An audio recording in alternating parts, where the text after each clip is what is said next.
गोहद, ऐसा लोग बताते हैं। बाकी ठाकुर जी जब नोएडा तक भी गैया चरावे गए तो ग्वालियर तक भी चले ही गए होंगे। बहुत लंबे लंबे जाते थे ठाकुर जी गैया लेके। तो ब्रज की सीमा बड़ी लंबी थी। तानसेन दौड़ा दौड़ा दौड़ा दौड़ा जंगलों के मार्ग भागता हुआ जा रहा था, कोई बचाव, बस प्राण निकलने ही वाले थे। एक जगह अचेत होकर के तानसेन गिरा तो ब्रज की सीमा में आ चुका था। वहां कुछ ब्रजवासिनी गोपी, अंगूठा छाप गोपी, गोबर थाप रही थी। गोबर थापते थापते जैसे ही उन्होंने तानसेन को देखा, तानसेन के शरीर की स्थिति देख करके वो समझ गई कि इसने राग दीपक गाया, उससे इसका शरीर अंदर से जल रहा है, और जब तक मेघ मल्हार नहीं गाया जाएगा ये शांत नहीं होगी इसकी पीड़ा। वो गोबर थापती थापती गोपियां, हाथ में गोबर लगा है, और तानसेन के पास गई और ऐसी सिर पे हाथ धर के बैठी और मेघ मल्हार गाना शुरू किया।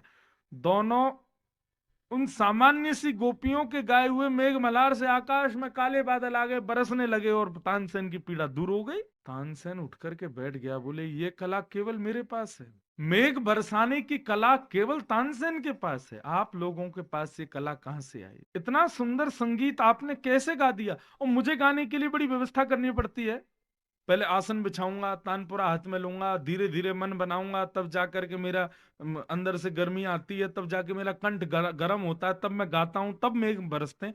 आप गोबर थापते थापते गा दिया और मेघ बरस गए। चरण पकड़ लिए तानसेन ने, आप कौन है, अपना परिचय दीजिए, कहाँ से हो, क्या हो? तब उन गोपियों ने कही, बोले अरे बाबा, हम तो ब्रजवासिनी हैं, ब्रज में जामे, और कभी कभी जब समाज गायन होवे, हमारे स्वामी श्री हरदास जी महाराज बैठ करके अपने सब शिष्य मंडलन को जब सुना में, वहीं पीछे बैठ के उनकी सुन के हमने सीखो है।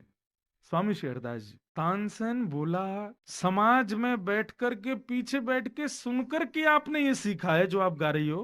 बोले जी, कोई लिखा पढ़ी हमने करके सीखा नहीं है, केवल सहज भाव से, कीर्तन के भाव से जाती हैं। स्वामी हरदास जी महाराज जिन्होंने बिहारी जी प्रकट किए, वो हमको गा गा करके बढ़िया पद सुनाते हैं, सब समाज सुनता है, वहीं से याद करके हमने सीखा है।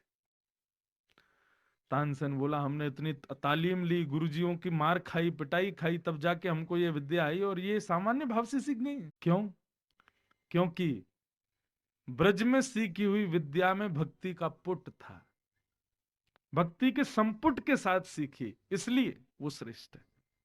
और तभी तानसेन सब छोड़ छाड़ करके आ गए, स्वामी श्री हरदास जी के चरणों में प्रणाम किया, और यहाँ उनसे फिर शिक्षा ग्रहण की।